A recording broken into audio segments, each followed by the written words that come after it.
Good day, and welcome to the Eaton fourth quarter 2025 earnings results. At this time, all participants are in a listen-only mode. After the speaker's presentation, there'll be a question-and-answer session. To ask a question, please press star 11. To remove yourself from the queue, please press star 11 again. As a reminder, this call may be recorded. I would like to turn the call over to Yan Jin, Senior Vice President of Investor Relations. Please go ahead. Hey, good morning. Thank you all for joining us for Eaton's fourth quarter 2025 earnings call. With me today are Paulo Ruiz, Chief Executive Officer, and Olivier Leonetti, Executive Vice President and Chief Financial Officer. Our agenda today includes opening remarks by Paulo. Then he will turn it over to Olivier, who will highlight the company's performance in the fourth quarter. As we have done our past calls, we'll be taking questions at the end of Paulo's closing commentary. The press release and the presentation we'll go through today have been posted on our website. This presentation, including adjusted earnings per share and other non-GAAP measures, are reconciled in the appendix. A webcast of this call is accessible on our website, and it will be available for replay. I would like to remind you that our comments today will include statements related to the expected future results of the company and are therefore forward-looking statements. Our actual results may differ materially from our forecasted projection due to a wide range of risks and uncertainties that are described in our earnings release and the presentation. With that, I will turn it over to Paulo. Thanks, Yan, and thanks everyone for joining us. I'm happy to report we've delivered solid results. From a demand perspective, we continue to see tremendous strength. On a rolling 12-month basis, our orders accelerated in Electrical Americas, up 16% from up 7% in Q3. Our Electrical Americas backlog grew 31% year over year, hitting an all-time record. In addition, demand in our aerospace business remains very strong. We posted order growth of 11% on a rolling 12-month basis and backlog expansion of 16% year over year. And as a result, our book-to-bill for the combined segments was above 1.2 on a quarterly basis or 1.1 on a rolling 12-month basis. We continue to deliver robust growth in data center market. Our orders accelerated approximately 200%, and our sales were up about 40% versus Q4 2024. Our accelerating orders in 2025 demonstrate continued strong demand and our winning value proposition.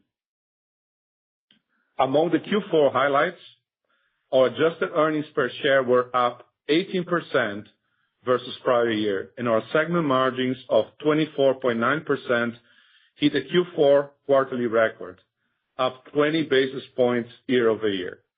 We reaffirmed our commitment to strategic capital allocation with $13 billion in announced investments in 2025, highlighted by the acquisitions of Fibrebond, Resilient Power Systems, Ultra PCS, and the announced addition of Boyd Thermal.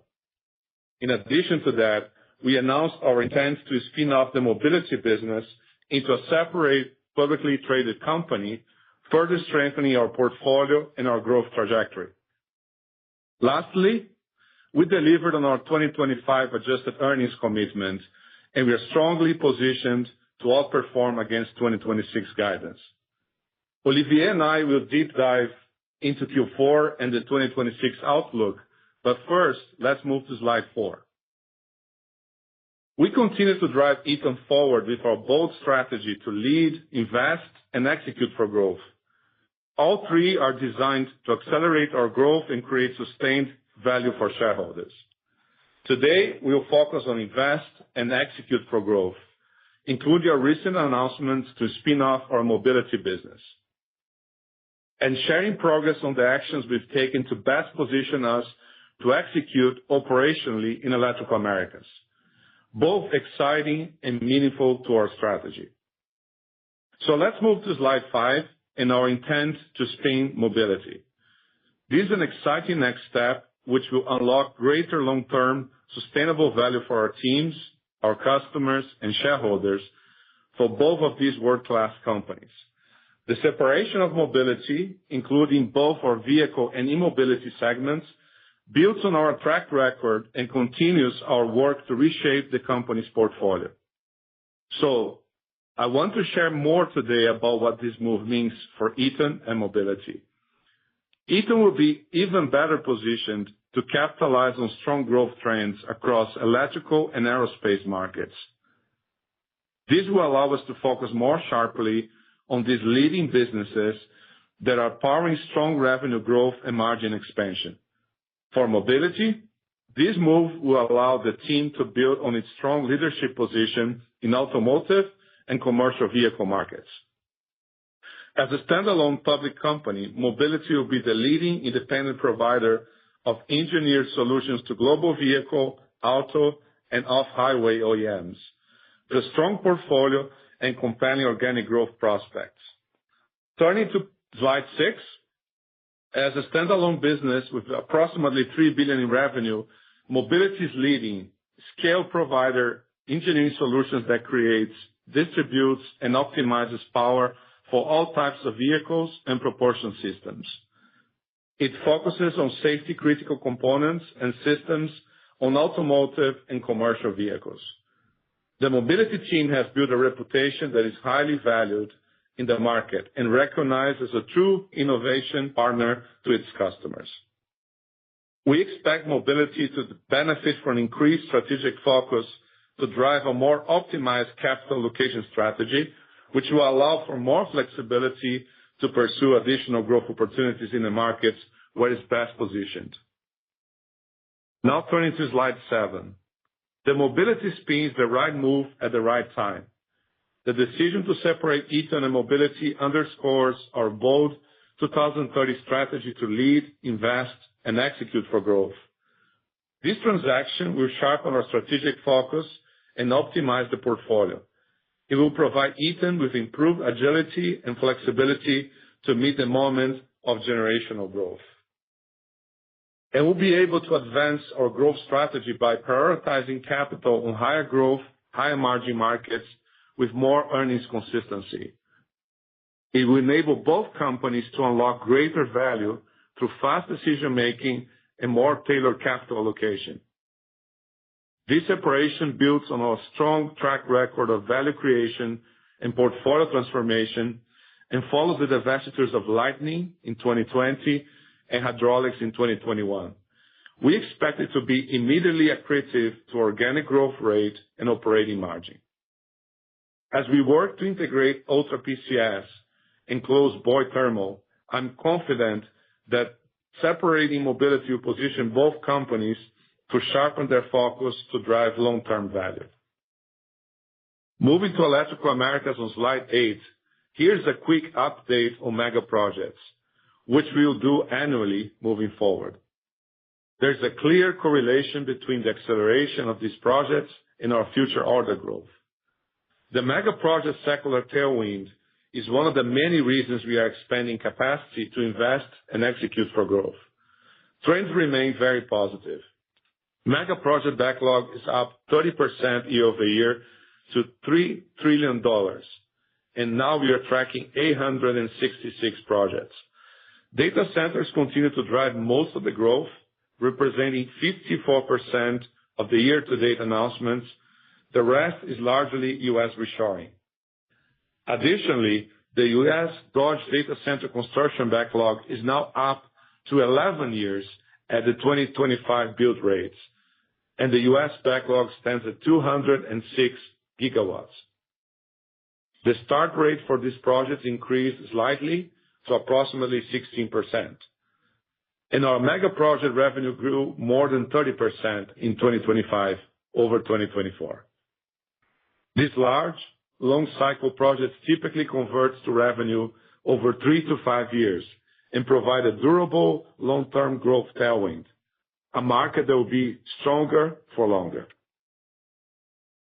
Now for page 9, you see that not only does the mega project data support continued strength, but so does a robust negotiation pipeline and backlog. Negotiations in Electrical Americas are up to nearly $10 billion in 2025. In fact, the pipeline has increased over 4 times since 2019, with a multi-year CAGR of 26%. On the right, backlog also continues to set records, with electrical at $15.3 billion and aerospace at $4.3 billion for a total backlog of $19.6 billion. Versus prior year, our backlogs grew 29% in electrical and 16% in aerospace. They also increased compared to Q3 by 9% in electrical and 3% in aerospace.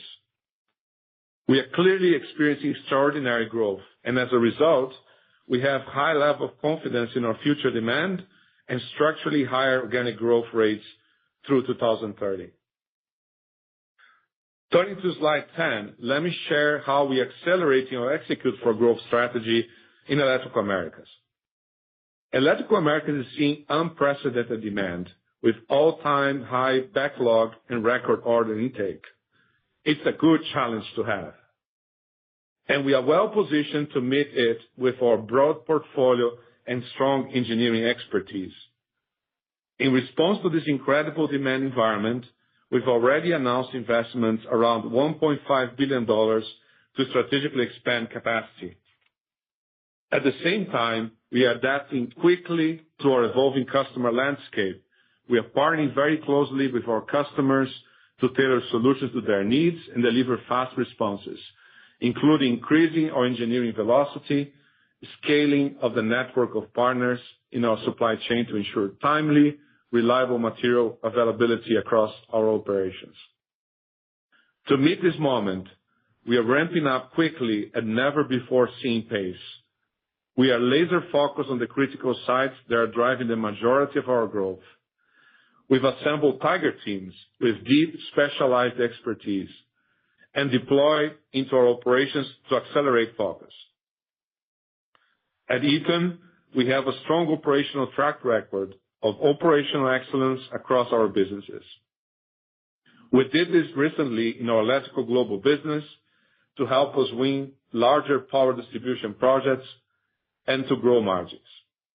We also did it in aerospace to post considerable gains both in our growth rates and margins. So, as we turn to optimizing our largest business, the Electrical Americas, we are highly confident in our ability to do it again. While there's clearly complexity while we ramp, I'm confident that Eaton has the right actions in place to execute for growth in the Americas and meet our 2026 margin guidance of 30% at the midpoint in 2026 and 32% margin target by 2030. Now I will turn it over to Olivier to walk through our financials. Thanks, Paulo. I'll start by providing a brief summary of Q4 results on page 11. Organic growth for the quarter was 9%, driven by strength in aerospace, Electrical Americas, and Electrical Global, partially offset by weaknesses in vehicle and e-mobility. Otherwise, organic growth would have been almost 12%. We generated quarterly revenue of $7.1 billion and expanded margins by 20 basis points to 24.9%. Adjusted EPS of $3.33 increased by 18%, which is in line with the midpoint of our guidance range. Now let's move to the segment details. On slide 12, we highlight the Electrical Americas segment. The business maintained strong operational momentum, delivering another record quarter on operating profit and strong margins. Organic sales growth of 15% was driven primarily by strength in data centers, up about 40%, along with strong growth in commercial and institutional. Operating margin of 29.8% was down 180 basis points versus prior year, largely driven by capacity ramp cost. Orders accelerated by up 16% on a trailing 12-month basis from up 7%. This reflects a powerful acceleration with total quarterly orders increasing sequentially by more than 18%. Building on that momentum, we achieved an all-time record level of orders booked in 2025, and orders in the quarter were up more than 50%. Book-to-bill increased to 1.2, and our backlog year-on-year grew by over $3 billion, or 31%, to $13.2 billion, providing strong visibility for our organic growth outlook. Data center demand is accelerating faster than ever, setting us up for an exceptional growth run rate in the years ahead. Now I'll summarize the result for our Electrical Global segment. Total growth of 10% included organic growth of 6%, a very strong performance for the quarter. We had strength in data center, residential, and machine OEM. Operating margin of 19.7% was up 200 basis points over prior year, driven primarily by sales growth and EMEA continued operational improvement, partially offset by high inflation. Orders climbed 6% on a rolling 12-month basis, driven by broad end market momentum and exceptional strength in data center demand, reinforcing a powerful growth trajectory ahead. Backlog increased 19% from prior year, while book-to-bill remained above 1 on a rolling 12-month basis.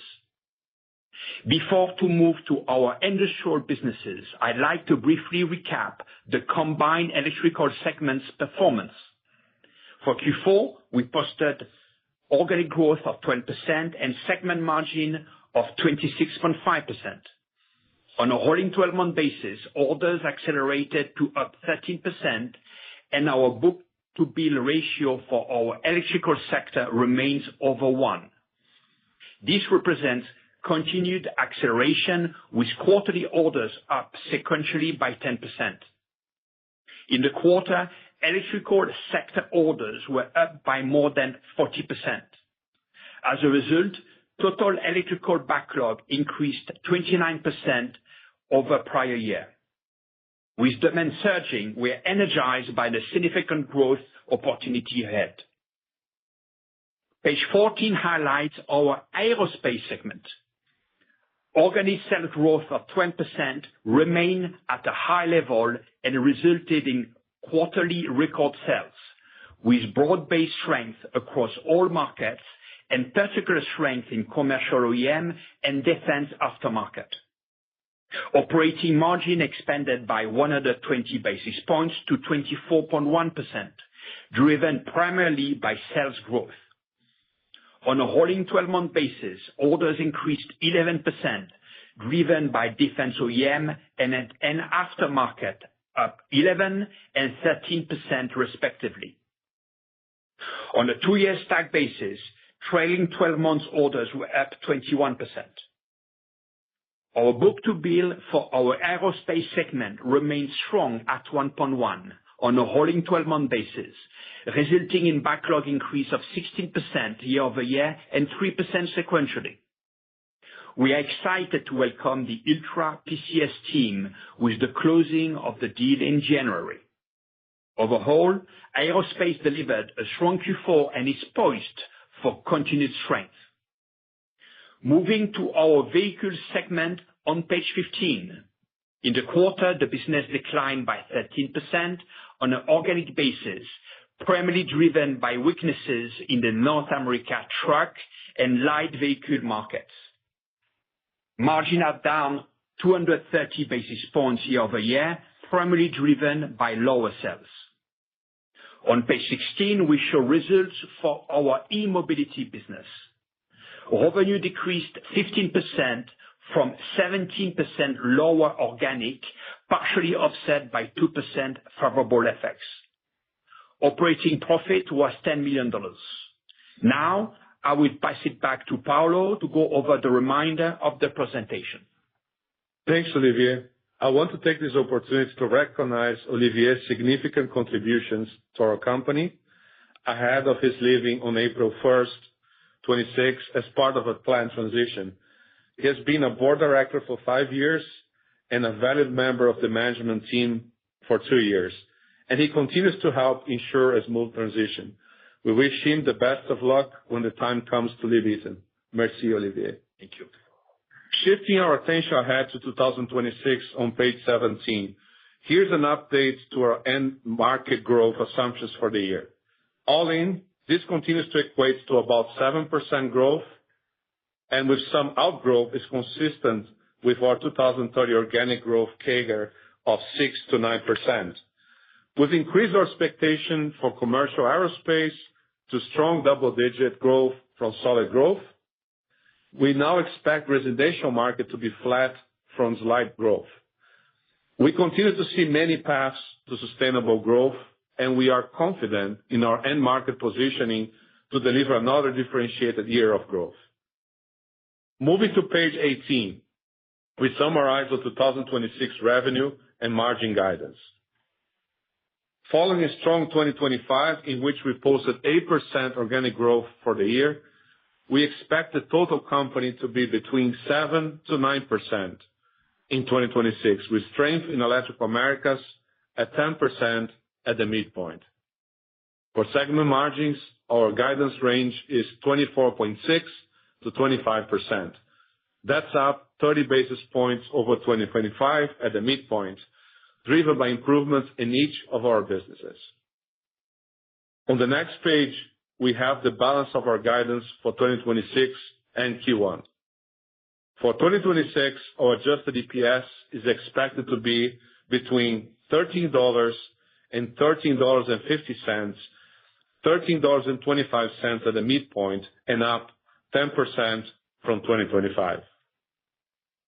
And for cash flow, our guidance is $3.9 billion to $4.3 billion, up 14% at the midpoint.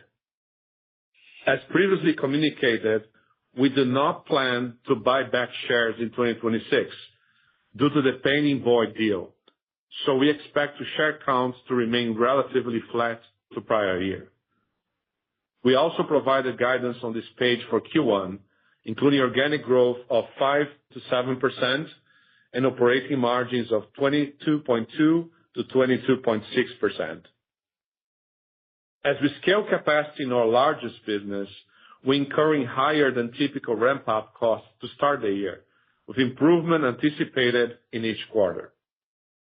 We have great confidence in the acceleration in both revenue and margins from this starting point. The healthy end markets, combined with our record backlog, provides tremendous visibility for our forecast for the year.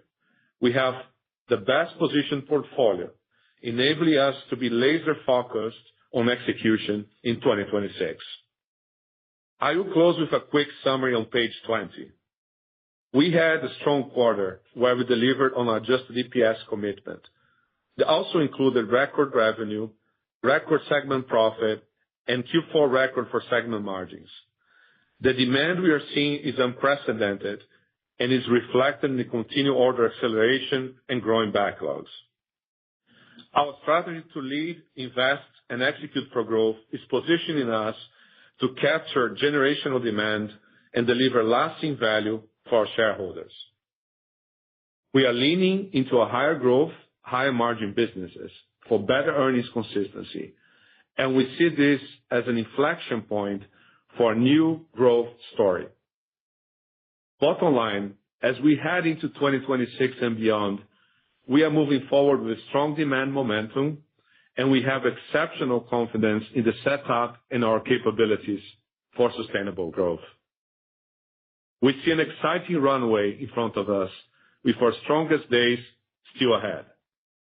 And with that, I'm happy to take your questions. Hey, thanks, Paulo. For the Q&A today, please limit your opportunity just to one question and a follow-up. Thanks in advance for your cooperation. With that, I will turn it over to the operator to give you guys the instruction. Thank you. Once again, if you'd like to ask a question, please press star 11.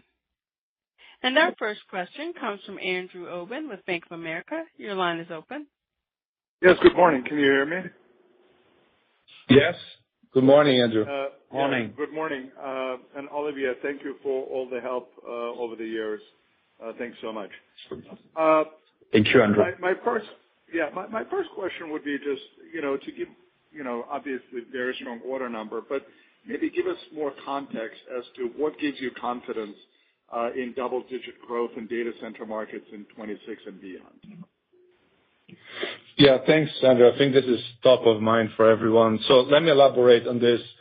I will start with the market because that's what drives our optimism here.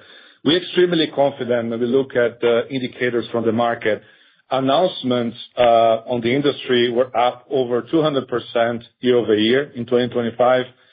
Similar rate, almost, the backlog is also over 200% up, and it equates to 11 years of what was built in 2025. So although the industry continues to find ways to build data centers faster, the backlog keeps growing, so it still represents 11 years, which is incredible.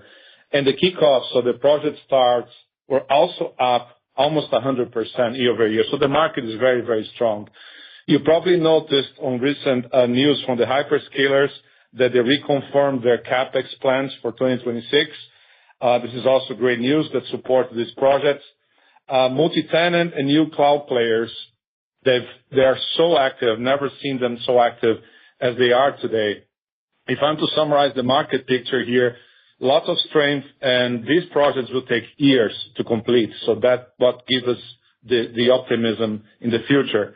And then I would like to turn to Eaton a little bit because you saw in our order numbers, we are winning. And as I mentioned to you before, I consider Eaton to have the broadest portfolio in power management solutions today already in data centers. As you think about what's happening with AI, our solutions start with the white space products centered around the chip, moving to the gray space where we traditionally won with our core power distribution, power quality products, moving all the way up in front of the meter with our utility grid products. So as you know, we offer hardware, we offer service, we offer services and software and hardware. So we are very well positioned already. But we didn't stop there as a team.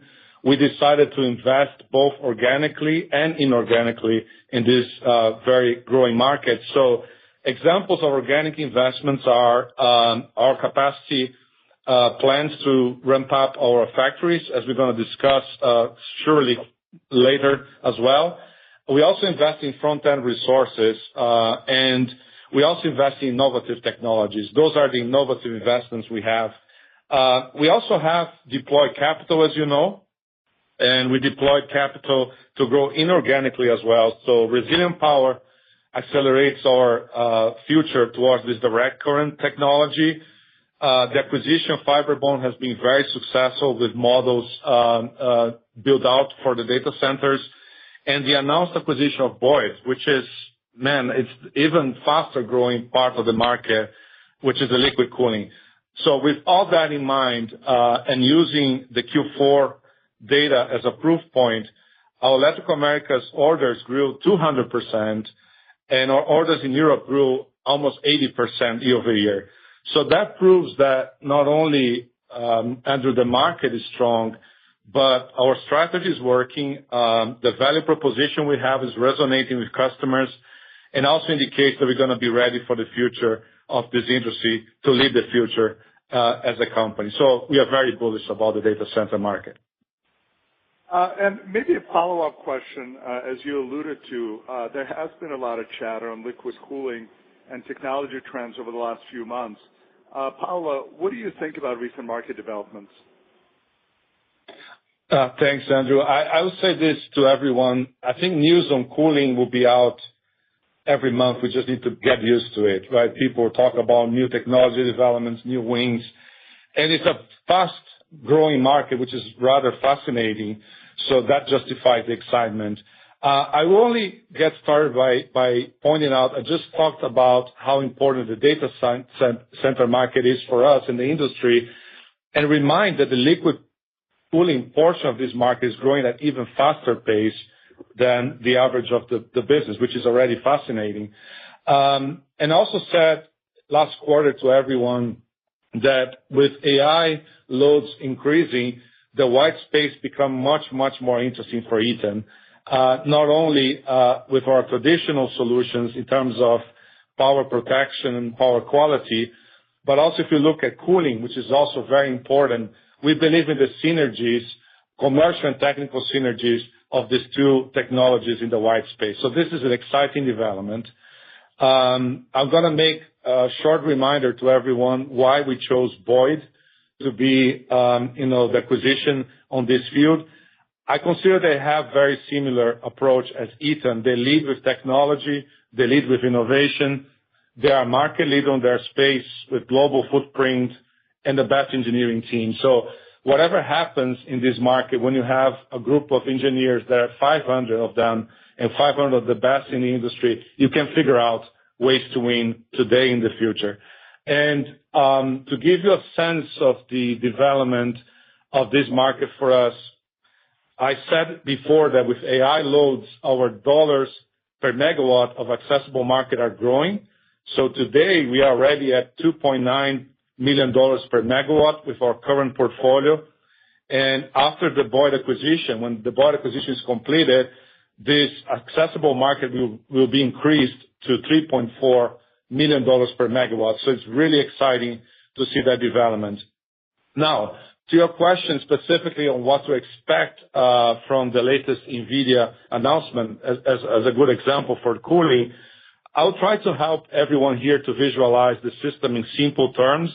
So try to think about two types of loops, two types of circuits or fluid circuits. The first one, the main one, I call the inner loop, which is close to the white space, is designed to, protect the revenue-making assets. And the secondary loop, so the outer loop, which is used to connect the white space to the utilities area of the data center, supported by the chillers. So if you think about the inner loops where we decided to play, they're closer to the white space, and they are there to protect and keep all the revenue makers operating, all the assets. Think about GPUs, but also think about TPUs, think about CPUs, think about power supplies, network switches, etc. They all require cooling. And this is the portion of the cooling market that Eaton decided to play in. And here, just a summary of what is offered in this inner loop. Think about the cold plates. Think about the CDUs, so the coolant distribution units. And then you have piping, manifolds, controls unit, etc. So basically, what happens is that the CDU, the coolant distribution unit, pumps cool liquid into the loads. Again, the chips, the power supplies, etc. This cool liquid absorbs heat via the cold plates, and the warmer liquid returns to the CDU. So the CDU today has capability, has a heat exchanger, can take care of part of the heat dissipation, but it also communicates with the outer loop, with the chillers. So this outer loop, separate circuit from the inner loop, is where the CDU sends hot water to the chillers and get refrigerated water back. So this is how the system works today in a very, very, very simplistic way. As I said before, we don't participate in the chillers market directly. We considered a best option for Eaton to collaborate and partner with the specialized market leaders on chillers. And this announcement from NVIDIA, just to conclude the point here, that implies that their chips, the next generation chips, can run hotter, meaning that supposedly the data center operators will not need as many and or as powerful chillers as today. But this still needs to be proven. But I would like to say that there is no negative impact on the inner loop, the part of the cooling that we decided to play. I would say it's quite the opposite, because with those systems, those new systems will require bigger and even more sophisticated elements. It's true for cold plates and also true for CDUs. So all in all, I'm very confident and comfortable with the Boyd's position, as they have, as I said before, early technical engagement, effectively participating commercially in all the chip platforms, the hyperscaler plans, etc., current and future. So we feel good about their future position. We confirmed that optimism through diligence process by checking incredible breadth of solutions that are about to be launched, today and the years to come. And for the shorter term, which I think is also important, after a very solid finish to 2025 and a very strong January, we remain confident in Boyd's strong position to meet or exceed the 2026 revenues of $1.7 billion. I hope that helps, Andrew. That was certainly an extensive answer. Really appreciate it. Good luck. Thanks. Thank you. Our next question comes from Chris Snyder with Morgan Stanley. Your line is open. Thank you. I wanted to ask about the quarterly cadence of the 26 EPS guide. At the midpoint, Q1 is calling for maybe just low single-digit year-on-year growth, but the full year is at 10%, so obviously calling for a pretty big pickup post-Q1. Could you just provide some color on that trajectory as we get past Q1? Thank you. Great, Chris. I think it's another top-of-mind question for everyone, so thanks for asking that. Let me start with how we see the guidance for the full year. We believe 2026 guidance represents strong organic growth, and it's supported by record backlog, so we feel really good about it.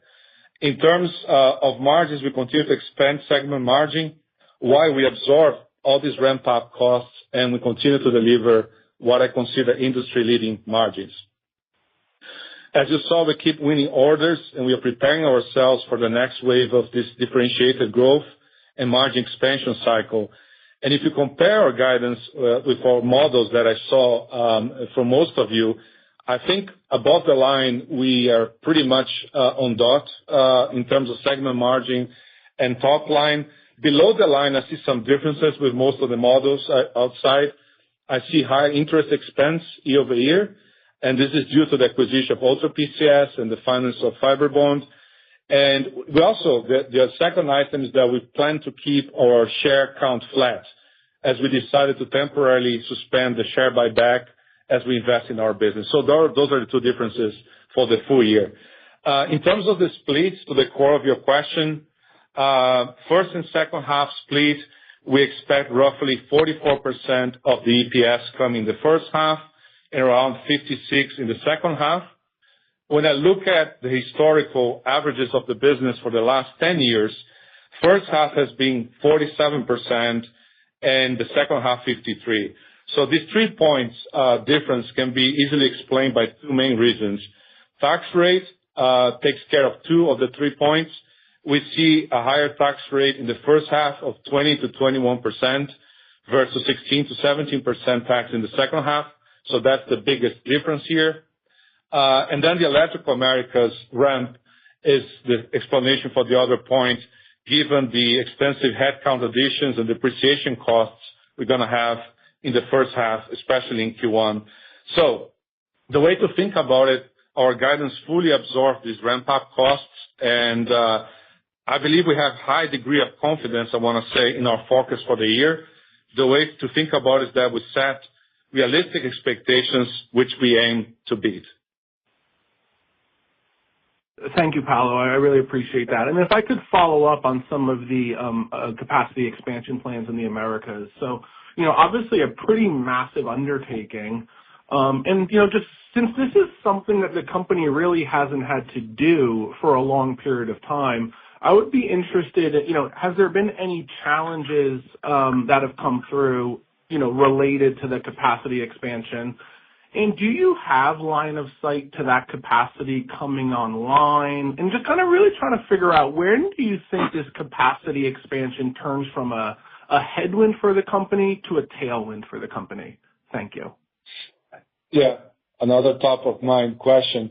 So I would say this is a great challenge to have, Chris. We are not in a position to turn our back to the opportunities we see in the market here. We have strong markets, strong backlogs, record levels of backlogs. We are winning higher share of orders as well. And I believe that those investments we are making are also giving our customers the confidence to place their business with us. So this is really important that we keep in mind. If you think about accelerating ramp up, our second half orders last year were 41% higher than 2024, 41%. So we announced those plans to expand capacity. When you start looking at this market and getting those orders, you need to accelerate. So we accelerate in our ramp, and this is what it caused some pressure for Q4 last year and especially Q1 this year as well. So it's based on the order successes that we're accelerating our ramp. Overall, I would say the capacity expansion, the construction goes on plan. It's a multi-year program, as you know, and we are not entirely surprised with the temporary short-term headwinds we have because we have far too many sizable projects. The company has never done this before. At the same time, if you look at the Electrical Americas business, in the past 4 years, they grew double digits in the last 4 years straight. So it was about time for us to invest in that business. And actually, the average growth was 15%. So it's incredible growth that the business experienced. So we needed to invest to cope with the success we are having. And we are very confident in the short, medium, and long term of this business. In simple terms, if you think about the capacity adds, when you add manufacturing costs like headcount, depreciation, and you do this ahead of your sales ramp, you naturally incur in margin headwinds. This is what happens, right? We are fully absorbing those ramp-up costs, and I would say we continue to deliver industry-leading margins of roughly 30%. So just think about the potential of this business. You put all this pressure on cost on this business, and it keeps running and delivering around 30% margin. So the potential is there for when those ramp-ups are over. Specifically, on the cadence of these investments, the $1.5 billion we invested, around 24 projects, so think about 24 projects. By mid of last year, we finalized the construction of half of them, so half of the projects were over, and we started the ramp in the second half, specifically more into Q4, and we continue to ramp those plants in 2026. For the other half of the projects that are remaining, construction investment, half of this will be largely done by the first half, the construction, and the ramp will start in the end of the first half. And the last quarter of projects will continue through 2026 with production ramp in 2027. So what gives us confidence here is that half of the projects were already online last year, and we continue to ramp them, and we are adding additional projects with ramp-up expected in the first half of this year. So we have high confidence in our plan for the year. And the simple way to think about cadence, because that's probably the spirit of your question, is think about Q1 as being our guidance for the business. Expect progress in Q2. I would say expect momentum into Q3, and then a stronger pace of backlog liquidation in Q4 and move into 2027. That's the way to model how the Americas business will behave. And I would just like to conclude. I know it's a lot of information, but possibly the most important discussion point of the whole call. I believe our long-term growth is supported by strong markets, and we're making investments to win. We have a strong portfolio position, so no problem here. It can only get better after these investments. In the short term, in the near term, our growth is in the bag. So it's in our backlog, and we are strong operators, and that's the time to execute and get it done. So I think that's the message. And Chris, an additional color on your question on the impact, quantifying it. We have said that all along. The impact on ESA margin due to those ramps, and Paolo went through those, was about 100 basis points last year. We believe this year is going to be a bit higher, difficult to quantify with precision, but we see an impact of about 130 basis points in the full 2026. And those higher costs would be front-end loaded. And as a reminder, despite those impact, the ESA margin is still clocking at about 30%. Thank you both. Really appreciate that. Thank you. Thank you. Our next question comes from Nigel Coe with Wolfe Research. Your line is open. Thanks. Good morning. Very detailed question. Hi, Nigel. So far, Paolo. Hi, guys. Maybe just following up on that last answer. Q1, it'd be great to just fill in some of the gaps on the Q1 guide, and in particular, what are you dialing in for the Electrical Americas organic versus a tougher comp, but more importantly, it sounds like the headwind from investment spending could be maybe 200 basis points in the Americas. Just wondering where you see the margin starting off in that segment. So the way, as I said before, Olivier correctly stated the yearly impact of the ramp for the Electrical Americas business, around 130 basis points, is not equally distributed across quarters. So it's first half loaded, so we're going to get most of the impact in Q1 and Q2 from those, extra costs. So that's the way to think about it. Overall, as I said before, the business continues to win large orders. We didn't need to change our plans in terms of what we wanted to build or the capacity plans we wanted to add. What we needed to do, and we did, was to accelerate the ramp in terms of bringing people and bringing the resources earlier in the process so we can respond to this incredible order intake we are having as a team. And once again, I believe the team is doing a fantastic job in terms of balancing that with still, industry-leading margins. And we are confident that when this is behind us, we're going to see those inefficiencies go away, and we're going to print even higher margins in the business. So we remain committed to the 32% margin corridor to the long-term plan that we stated last year. And as you look at this business, right, 15% organic growth in Q4, you look at the total growth around 20%, the way to think about the business is we are adding, integrating companies like Fibrebond, et cetera, and we continue to deliver 30% margins as a business. So it is a fantastic business opportunity for us, and we're going to stay very close to this team as we did with Aerospace, as we did with Electrical Global, to help this team execute on this large ramp. Great. I've got a follow-up question on the portfolio and your longer-term growth outlook, but I'm just wondering, maybe, Olivier, perhaps if you could just clarify, if Electrical Americas margins are kicking off the year with, I don't know, a 28 handle on the margin, are we exiting with a 31 type handle? Just want to make sure that cadence is what you're communicating. But Paolo, back to you on the organic kind of like, the 6-9% framework. Just subtracting the lowest growth business from that framework, you're adding a business that you see very strong double digits. How are you thinking about how the framework sort of recasts for the portfolio changes you're making? And then, of course, Fibrebond, et cetera, into that mix. Yeah. So I think you're alluding to the commitments we made in March last year for the long-term plan, I suppose, correct? Yes, correct. So, okay, let me comment on that. So, of course, every move we are making is to make the situation better. It needs to get very clear for the get-go. But let me refresh the targets we committed to the whole group here. We committed last March in our 6-year plan, long-term plan, we committed to a growth between 6 and 9% top-line growth for the period, segment margins of 28% in 2030, and we also committed to EPS growth on average of 12% or higher over the period. So what happened since then, since March? Several things happened, and to confirm our optimism in these 2030 targets, that I would say this, Nigel and everyone, we are committed to overachieving as a team.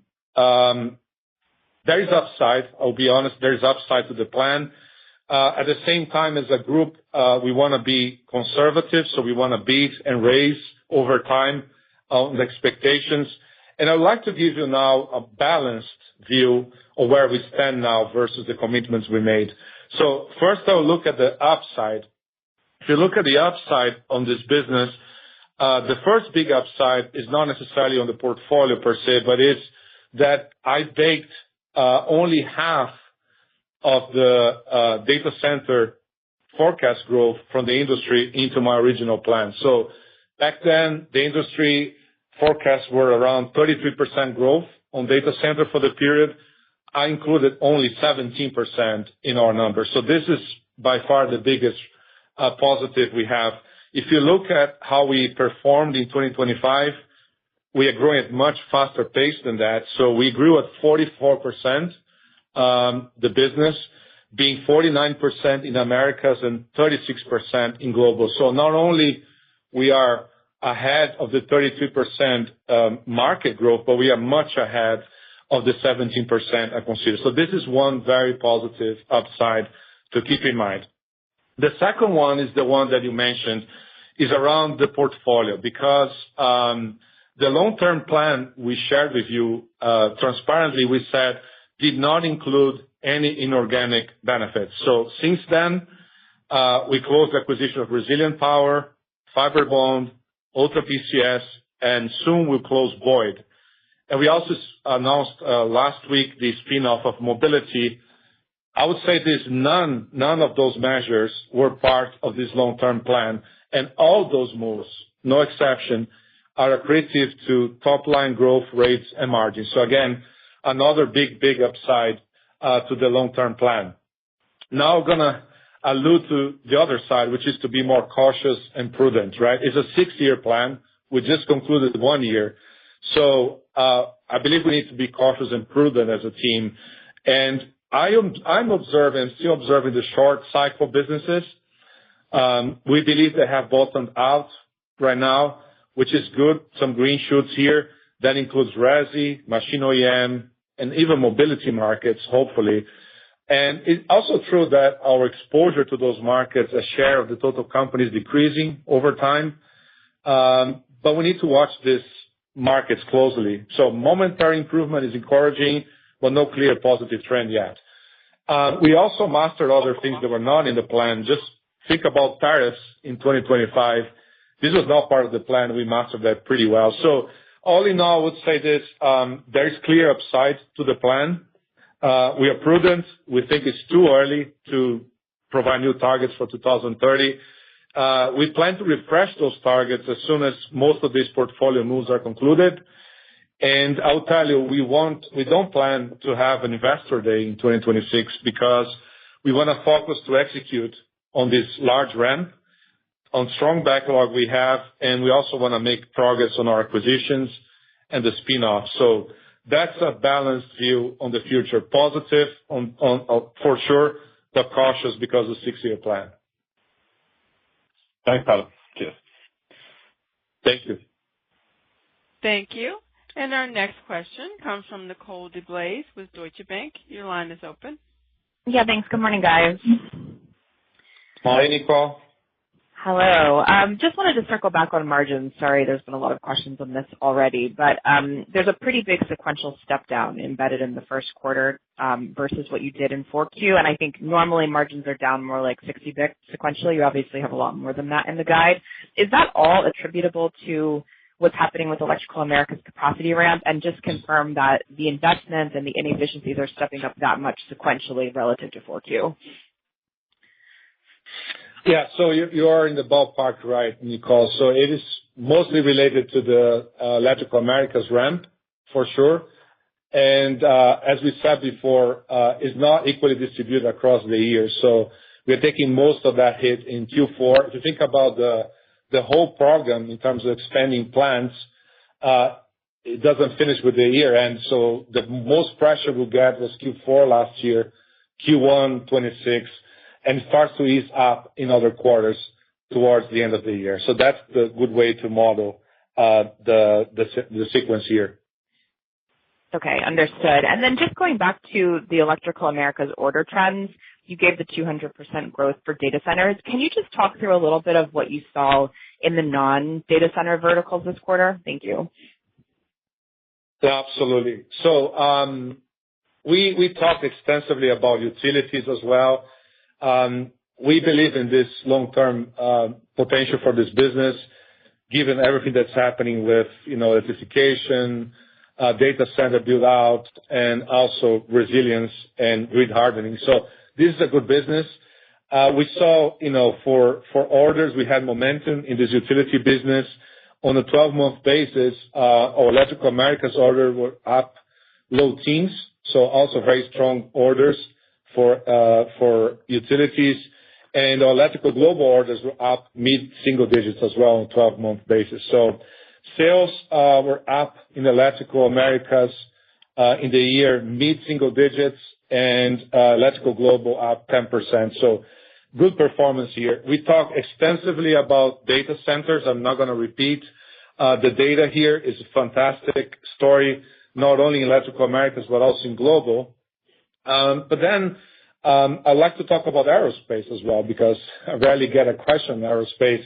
We are really proud of this team. Not only they landed tremendous wins for programs in 2024 and 25, but at the same time, they're improving execution. So you see, their top line accelerating to 12% in the year and margins improving 90 basis points. So it really looks good.